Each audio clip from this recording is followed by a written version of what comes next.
So in our generation, some wear it too tight, some wear them too short, some wear them too high, some wear them too low. And people say clothes don't make the man. Well, that's true. But once the man is made, clothes make it better. Clothes make it better. You can take a little child, dress her up on Easter, put her on some nice pumps, fix her hair, and she come to church, she won't even want to sit down. Because she knows she's looking some kind of good. You can see it in her walk. And anybody know what I'm talking about? Yeah, this preacher wants to think he just got up and throw it on something. Oh no, he didn't just get him to throw on something. No.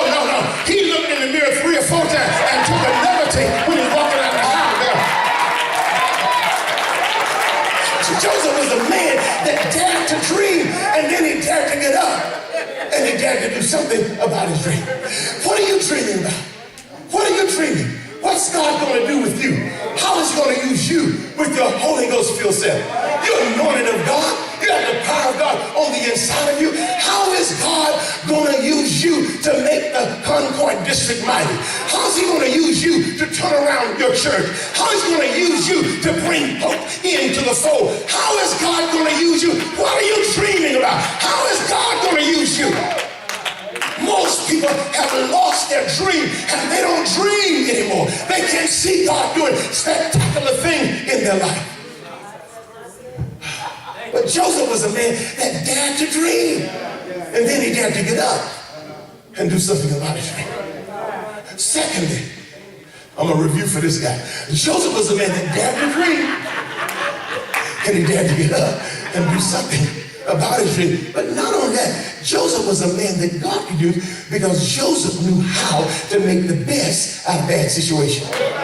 You see, sometimes people in church don't know how to take a licking and keep on taking. They don't know how to catch life lemons and squeeze them in the lemonade. I mean, there are people in the church, they can hit one pothole. They go home and park their car, take off the license plate, cancel their insurance, and give up on driving. They can get upset about one little meeting at church. Their mama was buried there, daddy was buried there, all their children were baptized there. They'll go home and walk away from the church, and when you try to call them and reconcile with them, and they see your number on the caller ID, they won't even answer the phone. They're out of the Jesus business, out of the God business, and out of the church business. They didn't hit the one pothole. Honey, you gotta learn to take a licking and keep on ticking. You gotta rise above it all. There's more to you than meet the high. Joseph was a man that knew how to make the best out of bad situations. Now, he was in a bad way. The brother was down in the bottom of a well, and the well was deep, and he couldn't get out. But instead of getting sour and a bad attitude, you know what he started saying? I'm so glad that the well is dry.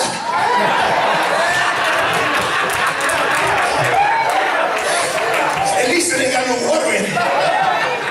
He kept the right attitude so long that the same people that threw him in had to come back and get him out. It's amazing. And then they're going to sell him as a common slave in the Egypt land. Think about that. A common slave in the Egypt land, they tie him up. But instead of him getting bitter and sour about it, Joseph started thinking, I ain't never been to Egypt. It's a free trip. Ain't got to buy no gas. Ain't got to buy having no lunch money. And if I got to go, I might as well enjoy the trip. Let me tell you something, folks. Let me tell you, it's amazing when you think about this day. He kept the right attitude. He had the right attitude when he got in Egypt land. They took him down there, nothing but his DVDs. Put him up on a shop and sold him for 20 pieces of silver. He didn't know it, but God was getting ready to rock his world. You see, Israel is still living in tents and sleeping on the ground. And down in Egypt, they've already built the Sphinx. They built the pyramids. They're living in 2- and 3-story stone houses. God getting ready to rock his world. You know, the first time I got an invitation to come to Manhattan. Now, I'm a country boy. I've never been to Manhattan. So when they asked me to come, they flew me in, and I had an evening flight. I looked at New York. It looked like a diamond with all those lights on down there. And you know, I didn't see it until I got up the next morning and came out of the hotel. When I came out of the hotel, I looked up at them tall buildings. I went and got me an I Love New York t-shirt, I Love New York cap. I went and bought me a camera. Listen, I looked up so much in New York, I got sunburned under the bottom of my chin. People knew I was from the country, and knew I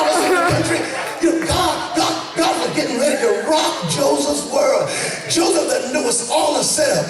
He's getting ready to be purchased by one of the richest and most influential men in all of Egypt. When Mr. Potiphar makes that purchase, he has to take it home, but he can't take it home like that. Yeah, man, with the green shirt on. Come up and help preach. Yeah, come up and help preach. Praise God. I know what he's thinking now. I bet you I won't sit there in the green shirt. Come on, help me preach. Praise God. God bless you, man. Thank you for being here. Stand on this side. You know, the boy, listen now. Mr. Potiphar takes him to slave quarters and puts him on one of the little Roman turnips, a little skirt, and puts him on a little vest. Now, it doesn't make him look like his other uniform did. But he's 17. He got a little six-pack on. So it doesn't make him look bad at all, you know. And he decides when he gets him presentable, he's going to take him up to the house and introduce him to Mrs. Potiphar. I want you to see it now. She's coming down the staircase. She stops one step or two steps from the bottom. And all of a sudden, Joseph is standing in the door, and Mr. Potiphar is talking about what a steal he made in purchasing him. But Joseph gets overcome with looking at the house. He started, man, this is a bad crib. I mean, this is nice. Joseph started taking care of the house so well, Mr. Potiphar came back and threw him the cock. He threw him the keys. He made him the head steward in his house. Joseph started doing that job so well. This guy comes back and throws him the checkbook, the credit card, the debit card. He makes him the chief purchasing agent in all of his house. The Bible said he put so much in Joseph's hand, only thing Potiphar knew was the food he had on his plate. He completely put everything in Joseph's hand. I mean, Joseph, he prospered in that land. He prospered there. God turned things around so well for him, he almost forgot the misery of his past. But Joseph is a country boy. He's a country boy where people say what they mean and where they mean what they say. You know, he's not used to people speaking between the lines. The Bible says that Potiphar's wife, now she was a fox, but she looked at Joseph and Joseph is fitting out. Now, he's no longer 17, he's 28, 27 now. Joseph meet her in the hallway and she bumped into him. Joseph. And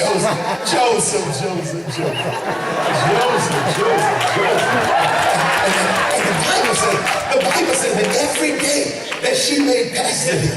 But because he's from the country, he thought she was just being friendly. He didn't pick up on him.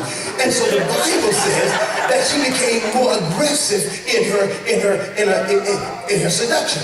And pretty soon she became desperate. And Joseph didn't know it, but she gave the house help a day off. Gave everybody the house.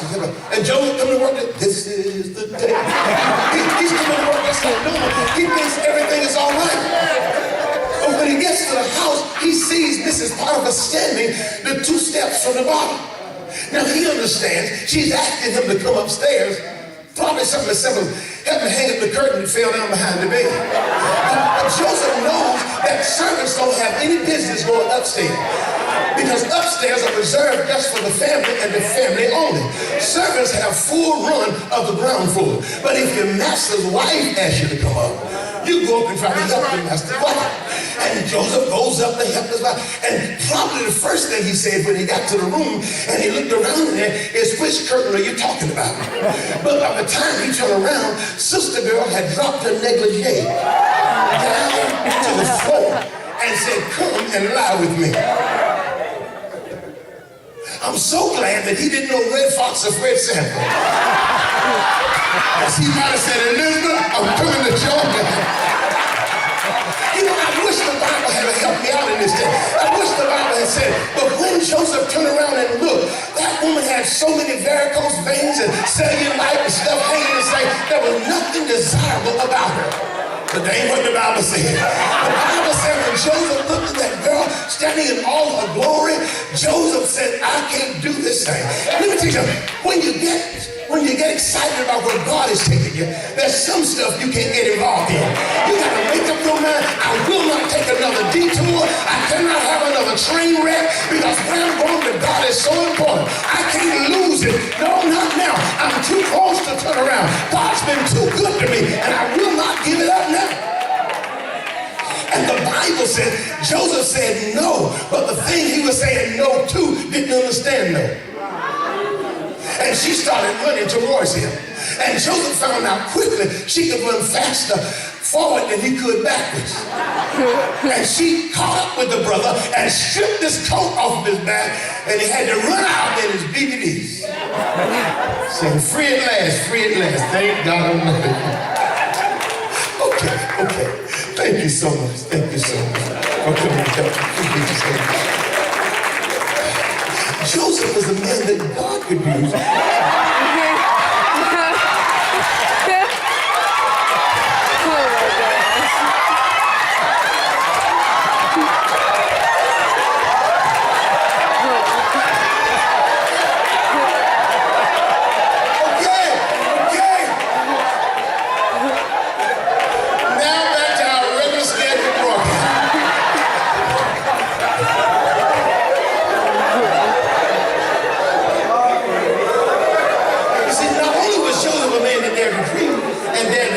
Something about a dream.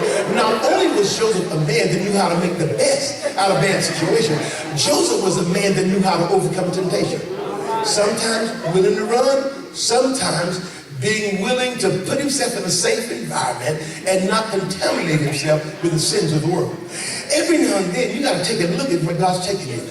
There will be other preachers doing all kinds of things. They're going to be cutting corners. They're going to be trying to tell you how to get over. But when you get excited about what God's taking you, you can't afford to try to misuse anybody. You can't afford to try to misuse or abuse your authority, because where God has taken you is so valuable, you can't afford to lose it now. Do you realize what it's cost you to get your praise, to get your preaching voice? Do you know what it's cost you all these years you've been walking with the Lord? You got too much invested now to give it up over some foolishness. Joseph was a man that God could use, because Joseph was a man that knew how to overcome temptation. Sometimes being saying no, at other times being willing to run to preserve himself. Joseph was a man that God could use, not only because he dared to dream, he dared to get up and do something about his dream, but because he knew how to make the best out of bad situations. I mean, listen, if they told me I couldn't preach anymore in the A-Design Church, I had to end up going to McDonald's and get me a job. By the end of the week, you think they'll go on out to still for McMillan. Oh no, God has brought me too far. I'm not going to let this world or anything you say make me miserable. I'm not going to let you take my joy. You're going to take it. Oh no. This joy I have, the world didn't give it to me. And the world can't take it away. Joseph was a man that God could use, because Joseph knew how to overcome temptation. No matter how old you are, how young you are, you'll face temptation. That's right. Now I know that's a stretch for you, because all you see is somebody fat, bald-headed, and not me. But some places I go, the women start punching each other and say, he got kids just like Denzel.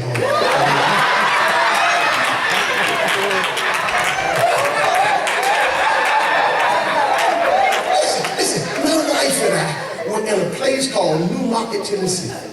We went to New Market, Tennessee. We got there early. We had the projection screen up. I didn't have on I had on the full collar, a black suit. I mean, I looked like a preacher. We're sitting there looking at the ball. Now, we weren't sitting like y'all sitting, you know. We were sort of sitting a little spread out. We were sort of sitting like that, just about that distance. And so we just sitting there waiting for the service to start. We get there early, people coming in, and 3 ladies came in and sit behind us. They sitting back there behind us. And pretty soon one lady touched me in the back. And I said, yes. And she said this, she said, you're a good looking man. Now, Elder, there was nothing in my head past that caused me to know how to respond to that. Didn't nobody say that in elementary school? Nobody said that in junior high? Nobody said that in high school? I never heard that in college, you know. So I'm sitting there with my wife, my mouth is wide open because I don't know how to respond. My wife said, honey, you're supposed to say thank you. And I turned around and I said, well, thank you, man. And I turned back around and I said, man, I don't know how this is going to end. I don't, you know. And so we sat there, people started gathering, and the church is about half full now, and they were passing out programs, and they had a big color picture of me right on the front of the program. And she started rubbing my picture on the thigh. And then she touched me in the back and said, you know, you look better than your picture. And I was sitting there again. I didn't know what to say. I just said, and my wife said, honey, you're supposed to say thank you. And I turned around and said, well, thank you, man. I didn't know. And then I sit there church is filling up, and she touched me again. She said, listen now, when this thing is over, we need to hook up. And I said, this is my wife sitting here. I said, she might look like my daughter, she might look like my sister, but it's my wife. And I can't do that kind of thing. You're never gonna outrun temptation. It'll dog you down. It'll wait until March and you get ready to file your income tax. And the devil will cause you to want to cheat on you.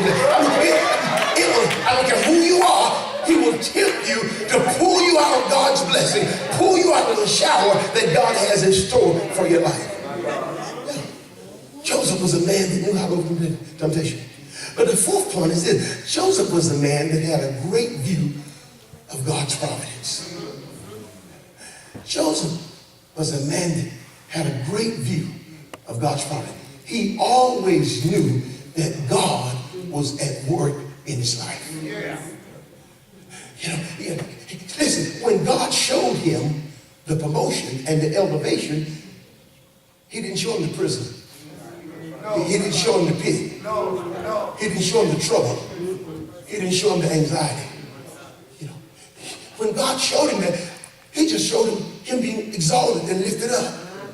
And right now, Joseph is on a journey that he don't understand. Because he does the right thing and ends up in prison. He helps prisoners out in prison and thinks they're going to be a blessing for him, and they leave him bound whenever they're released. It's amazing how his life is not going the way he planned it and the way he thought it was going to go. And I guess I came to talk to somebody whose life is not going in the way that you thought it was going to go. When you started pastoring and you took that church, you just thought it was going to explode because you went with the right kind of heart. You weren't trying to take advantage of people, and you've been working hard, you've been giving hard, you've been sacrificing. And sometimes what you're doing and what you've been doing, it doesn't look like you've seen the results. It's amazing how sometimes you can go to the doctor just minding your own business, and you'll hear a report from the doctor, and all of a sudden your life is turned upside down, and you're trying to deal with this medication and go see this specialist, and it looks like your life is all blown up. Or something has happened to one of your children, and it looks like they fall in the water and in the fire, and it looks like the devil's trying to take them out. And sometimes you can get confused, and the devil will try to make you think that God is not with you. But this man decided, I don't know where God's leading me. I don't know the journey I'm on, but I know the God that's leading me. And he decides, I'm going to trust God's heart when I can't see his hand. I don't know how he's leading me right now, but I know that God has always been with me. In other words, this is not my first time with God. Me and God got history together. He's brought me out before this time. He's carried me through many things before, and I know that God, and I trust God to lead me. I trust God, and I came to tell you, it might look funny where you are, but God's going to bring you out. God's going to do what he said. God has been with you a long time. He wouldn't let you fall. He promised never to leave you, not to leave you alone. And I'm telling you, he's with you right now. God's going to do something special in your life. I'm not talking about when you get to the next level, when you go to the next place. He's going to bless you right where you are. You're in the right place at the right time, because our God will keep his word. Things have not gone well with him. But he's no longer a young boy. He's no longer 17. He's no longer 28. Joseph now has been running the commerce of Egypt for almost 80 years. And Joseph's father passed away. His brothers come to him and they have a forged note saying, Father asked you to be lenient on us, because they thought Joseph would seek revenge on them since the father had died. And Joseph made a tremendous statement. He says, as for you, you thought it evil against me. But God made it for good. You thought this was going to be my end. You thought that this was going to be, it would all be over for me. You thought it evil, but God made it for good. Now listen, now you know I'm an evangelist. That's an evangelistic verse. That's an evangelistic. Let me give you the whole verse. It's an evangelistic verse. The verse says, as for you, you thought it evil against me, but God meant it for good, that it might be as it is this day that he might save much people alive.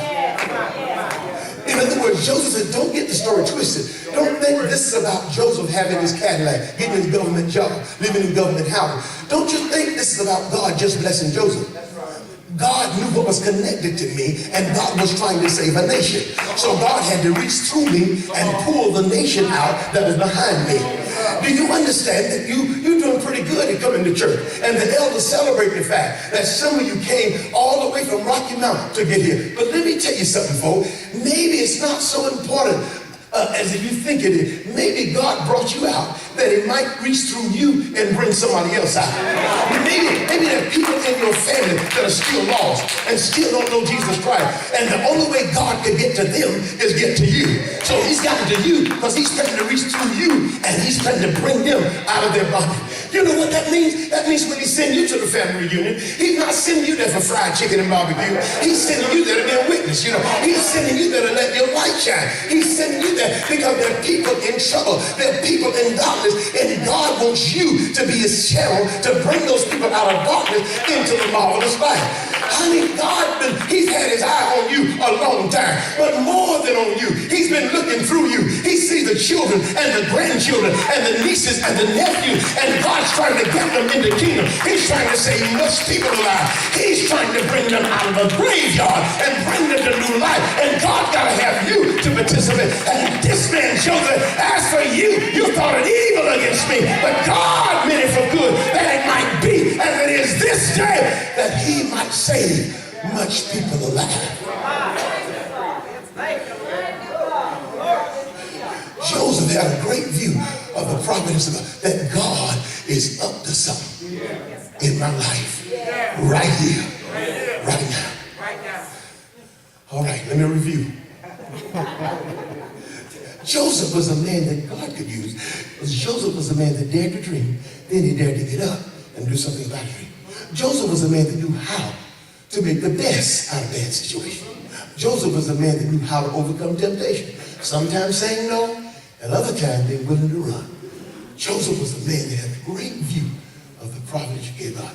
He knew that God was up to something in his life. I'm down to my last point. And for Methodist folk, y'all be real good. I mean, I'm just proud. I'm just so proud. I'm taking a think. Joseph was a man that had a great view of the future. Joseph had a great view of the future. He's no longer 17 now. He's no longer 28. He's no longer 80. Joseph is now 110 years old. And the Lord has already told him, you're getting ready to go the way of all flesh. And the Bible said he calls his brethren into them, have them to place his hand under his thigh and make a promise to him. He said, I need you to swear to me that you will not leave me in Egypt land. It's amazing. It's mind-boggling to me. For 80 years, he's been the most powerful person in all of Egypt. For 80 years, he's been driving an Egyptian chariot. 80 years, he's been married to an Egyptian wife. 80 years, he's been raising Egyptian children. And for 80 years, he's become so Egyptianized, his brothers didn't even recognize him. He stayed there so long, he was speaking Egyptian better than the people of that land. But in all that time, he never once called it home. Never once called it home. And man, whenever Reverend Solomon called me, well, first, I got shocked because I met him at the headquarters, and he was telling his pastor in the church, Solomon was just a praise singer. When I last time, I haven't seen him in a while. And I looked and he still had his hair. And he was telling me about what God was doing. And I said, okay. And he talked about, he wanted me to come to me. And I said, what? Usually I will say I can come out. It's fine. But then he said, the elder said I can come. He's going to set it up. He's going to get me a place to stay. And I really got excited. And I've been trying to get here. I've been in Alabama. I've been in Mississippi. I've been in Tennessee. I've been in Connecticut. I've been in New York. Since July, I've been everywhere trying to get here. I'd never been to this church. I'd never seen these girls, but I knew who the elder was. I knew if Dr. Kevin McGee was here, I knew he was going to take care of me. Because I've gone up to Norfolk, and he gave me fish up there, and gave me fish sandwich. He gave me something. I know he was going to take care of me, but that's not the only reason I came. I knew I was going to see my friend, but that's not the only reason I came. I was expecting the choirs to be good. I was expecting the ministers to be here, but that's not the reason that I came. I came because I heard from the Lord, and the Lord sent me here to tell you. He sent me here to tell you that soon and very soon, he's coming again. It's amazing that when Joseph died, God waited 330 years. And after 330 years, God spoke to Moses and says, go down to Egypt land and tell Pharaoh to let my people go. And because that word came directly from God, I thought it would be an easy job for